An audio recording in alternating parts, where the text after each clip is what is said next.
What's up, guys? I wanted to give a quick update to my 1 month in Baja, a little bit over a month. You lied to me, Mr. Lundgaard.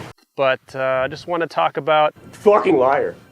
my experience here, first time driving down, and just talk about what to expect and what my experience has been down here in Baja. I'm a Mexican. So let's talk about the elephant in the room. Everybody tells you, don't go to Mexico, it's dangerous, you're gonna get, kidnapped by a cartel member, put in a barrel and lit on fire, buried in some well or something, and let's not beat around the bush here. Yes, it's Mexico. Yes, you should be aware of your surroundings, but Baja in general, as per my experience and kind of what everybody talks about, it's a lot safer than mainland Mexico. I'm sure there's areas there that are also safe, but kind of anywhere touristy, there's risks, there's certain things you got to look out for. And just overall, my experience here has been great, and I wouldn't say there is much to worry about. Just be street smart. I know the street, and I'm making all the right connections. As far as what, you should be in any given circumstance when you're in another country, don't leave things lying around unlocked or whatever. But overall, I'd say there's some places in the US that have been more dangerous or more, you have to be more cautious. I know there's been incidents of, people that, being kidnapped, killed on a beach here and there. There was an incident up in northern Baja. And just, be reasonable, keep an eye out for certain things, and you'll be just fine when you come down here to Baja. So why am I here in Baja, and kind of what has been the experience so far? Well, I primarily came down here for the wildlife. I have a project, AquaTerra. It's my other YouTube channel. Go like and subscribe. Don't make me beg here, because I will do it. Please, I need all the subs I can get over there, but it's more wildlife oriented. Short documentaries and all that, and more wildlife on the marine side. And as far as that goes here, there's an abundance of wildlife to be found, marine life. Different things are seasonal. Currently, I'm here on the beautiful La Paz Mogote sand dunes. There's whale sharks swimming up and down the beach, just 1,000 feet away, and so there's different seasons for things, and that is why I am here. I've done a few tours and scuba dives so far. I've gotten amazing footage. I'll put some B-roll on here.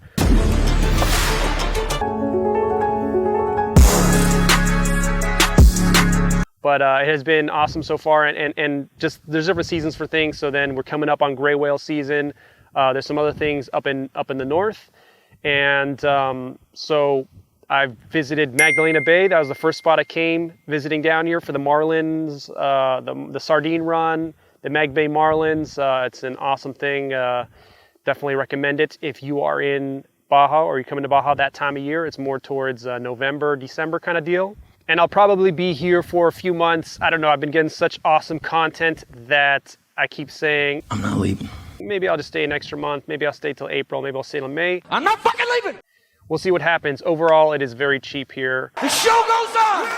Which leads me into my next topic, logistics. Now, I want to first talk about what a lot of people don't talk enough about is driving in Baja. So here in Baja Sur, it's not that big of a deal. There's potholes here and there. I wouldn't really drive at night because of the potholes, and apparently cows are a big issue, though I haven't really had any close calls with cows. For me, the biggest issue has been potholes, especially in Baja Norte. I've been to Baja 3 times total, but this is my first time driving, and I don't have any footage of it, unfortunately, because I was too focused on keeping my eyes on the road.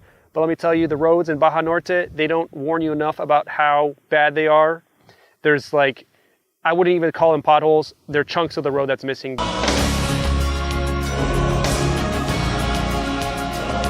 They're craters that people joke about, but basically, it's not that you'll have full sections of the road that are rough. You'll be just cruising along a nice road, and then out of nowhere, a huge chunk of the road is missing, and you'll either swerve or you just go right in there, and you're not coming out the same person that you went in. So there's some really bad things you got to be careful of. If I can make any recommendations making the drive down here, it's, take your time. Just be careful with the potholes. I feel really bad for my vehicle back there. Might have to take a look at the shocks, maybe replace the tires before I head back up north when I leave.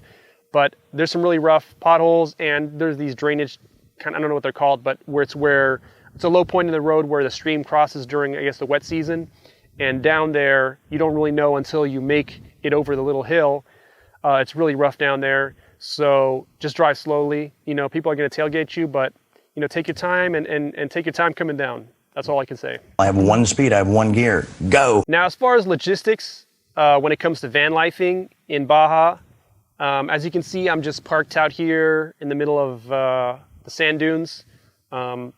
Safe from what I hear, from what they say, but your biggest point of reference is going to be, I'll put it on the screen, the iOverlander app. There's plenty of locations on there with reviews up to date. People talk about, you know, their experience in these different locations. And there are plenty of spots like this where you can just pull over on the side of the road. Be careful with the sand. I don't like sand. That's another big thing when you're doing old beach van life type stuff. You know, test the sand, get out of the car or the van, you know, see the firmness of the sand before you drive on there. People get stuck. I ended up buying a shovel in Home Depot just in case, haven't needed to use it, but I've seen plenty of cars get stuck in certain places. You know, stay on the hard packed stuff. But overall, there are plenty of places like this you can just pull over and just van life. You know, if you're fully self-sustained, you got your solar panels, your generator, whatever you need, refrigerator, food, kitchen, you'll be good off the grid, kind of. But in addition to these kind of spots, there are plenty of small RV kind of campground kind of deals, all very reasonably priced, 10 to 15 bucks per night. Damn good deal. The app will tell you how much the last person who stayed there paid.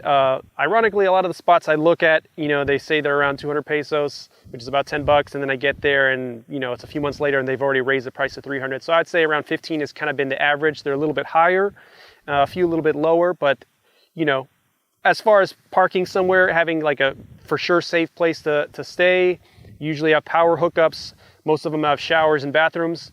I can't really beat those. I don't know if I would stay at one of those for an extended period of time just because I plan to be here for so long, but definitely campgrounds, especially during your first few days, first few weeks, once you get a feel of the place. Isn't this great? If you roll into a new town, maybe stay at a campground and then kind of venture off to the free spots, but plenty of options as far as that. Food, you know, the Mexican food can't be beat, in my opinion, tacos and all that. I do a lot of cooking in the van, so I don't spend too much eating out, but there are very cheap options out there. And, you know, if you're a fan of the cuisine like I am, you know, tacos galore, al pastor. So as I said, I'm here in La Paz at the moment. I've been sort of bouncing around between La Paz and La Ventana. It's another area nearby. I visited Cabo San Lucas for a little bit also recently because, like I said, I'm here primarily for the marine life, and I don't know if you can hear it, but it's a little bit windy right now. It's been windy the whole week, so I've been sort of waiting it out. I'm here specifically for the whale sharks. I will be staying probably between the La Ventana, La Paz area mostly, and occasionally making trips down to Cabo San Lucas. I'll be back. But of course, mid-February, when that comes around, I'm going to be heading up north to Guerrero Negro. There's a few spots where you can encounter the gray whales, but as these lagoons work their way further south, more whales are in the further north lagoons, just the way they kind of like to make the migration. You know, they all fill up the first lagoons coming down. So I'm going to be making a road trip up there. That's about 10-hour drive from what I checked on the map. I live my life a quarter mile at a time. And then while I'm doing that, I'm also going to visit Bahia Los Angeles and Loreto. There's two other popular beach towns where blue whales are the key thing over there. So I'll be making little road trips here and there. Perhaps I'll make some other of these kind of updates on the road, but just wanted to make one of these, which I haven't done in a while, and sort of catch my subscribers up on what I've been up to down here van lifing out in Baja. Like I said, it's not as bad as it all people make it seem. It's going to get bad, but that's what we're trained for. You know, great place to spend the winter because everywhere else is a little bit colder, except if you consider Florida and all that. So once again, from out here in Baja Sur, it's Chris, Boss Talk Productions. I'll catch you guys on the next one.